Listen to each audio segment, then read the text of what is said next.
जंतर मंतर पर सवर्णों की हुंकार के बाद गरमाई देश की सियासत। आरक्षण पर सामने आए बड़े नेता बिहारी बाबू से लेकर अखिलेश ने संभाल लिया मोर्चा। मोदी के हनुमान ने भी दिखाया अब तेवर, क्या कम होगी सियासी फीवर। चिराग ने साफ बोला आरक्षण कोई खैरात नहीं, समीक्षा भी मंजूर नहीं। अब आगे क्या होगा? आखिर सवर्ण समाज ने क्यों कर दिया मोदी सरकार को परेशान? मोदी शाह का क्या होगा अगला प्लान? वीडियो में जानिए पूरी कहानी। बड़ी सरकार की नई परेशानी। सवर्णों की हुंकार से हिल गई दिल्ली सारी। आरक्षण पर छिड़ी बहस तो बड़ी सियासत की चिंगारी। बिहारी बाबू भी मैदान में तलवार लेकर उतर आए। बोले अधिकार छीनने वाले पहले संविधान से टकरा कर दिखाओ भाई। ये हैरानी की बात नहीं, सच है, क्योंकि दिल्ली के जंतर मंतर से उठी एक आवाज ने अब देश की राजनीति में बड़ा तूफान सा लाकर खड़ा कर दिया। सड़कों पर उतरे हजारों युवाओं और समर समाज के लोगों ने आरक्षण व्यवस्था में बदलाव की मांग उठाई, तो दूसरी तरफ आरक्षण के समर्थक में खड़े दलों ने भी मोर्चा संभाल लिया। देखते ही देखते मामला सिर्फ एक प्रदर्शन तक सीमित नहीं रहा, बल्कि राष्ट्रीय राजनीति का बड़ा मुद्दा बन गया। यही वजह है कि हर तरफ एक चर्चा है कि आखिर आगे क्या होने वाला और आगे इस बहस का राजनीतिक असर कितना बड़ा हो सकता है।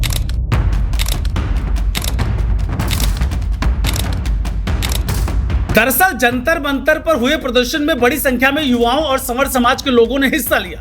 प्रदर्शनकारियों का कहना था कि आरक्षण का आधार जाति नहीं बल्कि आर्थिक स्थिति होनी चाहिए। उनका तर्क था कि समय बदल चुका है, अब जरूरत इस बात की है कि आर्थिक रूप से कमजोर लोगों को प्राथमिकता मिले।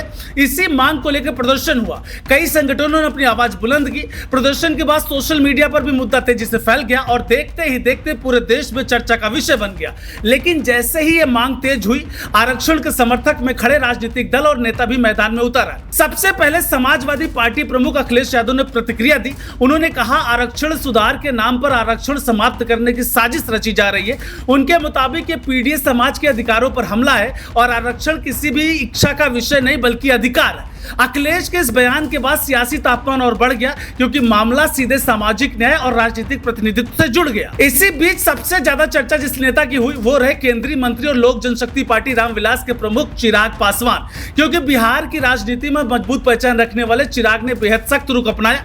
उन्होंने साल 2020 का अपना पुराना संसदीय भाषण शेयर किया और साफ शब्दों में कहा कि आरक्षण किसी को भी दी गई खैरात नहीं है बल्कि संविधान से मिला अधिकार है। उन्होंने कहा आरक्षण को खत्म करने की बात तो दूर, उसकी समीक्षा भी उनकी पार्टी को स्वीकार नहीं है। चिराग ने एक और वीडियो साझा करते हुए कहा कि जब तक वो जीवित है तब तक संविधान और आरक्षण दोनों सुरक्षित है। इस बयान ने पूरे राजनीतिक गलियारे में हलचल बढ़ा दी।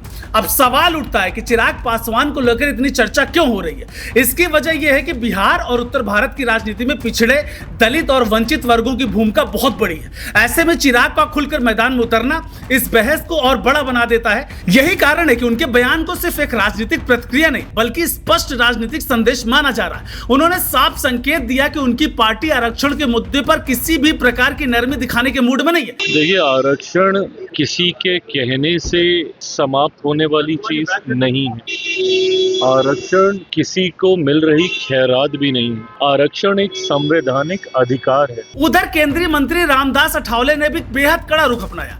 उन्होंने कहा आरक्षण का विरोध करना संविधान का विरोध करने जैसा ही है। अठावले ने यहां तक कहा कि जो लोग आरक्षण खत्म करने की मांग कर रहे हैं उनके खिलाफ कड़ी कार्रवाई होनी चाहिए। उन्होंने आरोप लगाया कि सोशल मीडिया पर आरक्षण व्यवस्था को कमजोर करने का अभियान चलाया जा रहा है। अठावले के इस बयान ने बहस को और तीखा बना दिया, क्योंकि अब ये सिर्फ समर्थन और विरोध का बहस नहीं रही बल्कि संविधान और अधिकारों की लड़ाई के रूप में पेश की जाने लगी। इसी बीच जंतर मंतर आंदोलन के भीतर भी विवाद शुरू हो गया। आंदोलन के प्रमुख चेहरों में शामिल हर्ष दुबे ने उत्तर प्रदेश के डिप्टी सीएम ब्रजेश पाठक के साथ प्रेस कॉन्फ्रेंस के बाद आंदोलन में दरार की खबरें सामने आने लगी। कुछ आंदोलनकारियों ने सवाल उठाया कि जब मांग केंद्र सरकार के सामने रखी थी तो फिर राज्य स्तर पर यह मुलाकात क्यों हुई? आंदोलन से जुड़े आदित्य राज सिंह समेत कई लोगों ने नाराजगी जताई।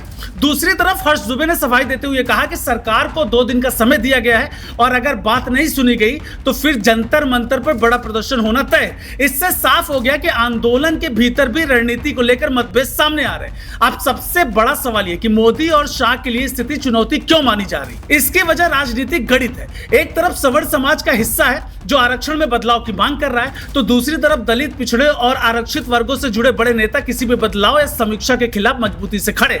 ऐसे में केंद्र सरकार के सामने संतुलन बनाए रखना आसान नहीं होगा। अगर किसी एक पक्ष की बात ज्यादा ज्यादा सुनी जाती है तो दूसरे पक्ष में नाराजगी बढ़ सकती है।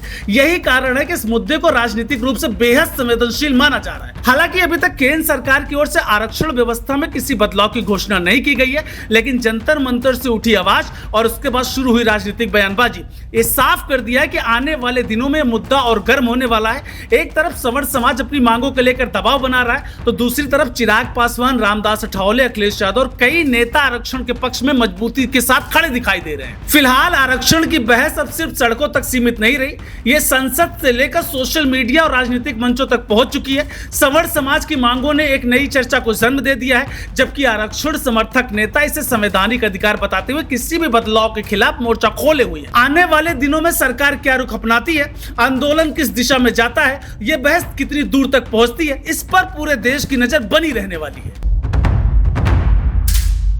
देश दुनिया की हर बड़ी सटीक और भरोसेमंद खबर देखने के लिए अभी विजिट करें हमारे वेबसाइट nowuttarpradesh.com और nownoida.com पर, क्योंकि यहाँ आपको सिर्फ सुर्खियां नहीं बल्कि पूरी जानकारी मिलेगी।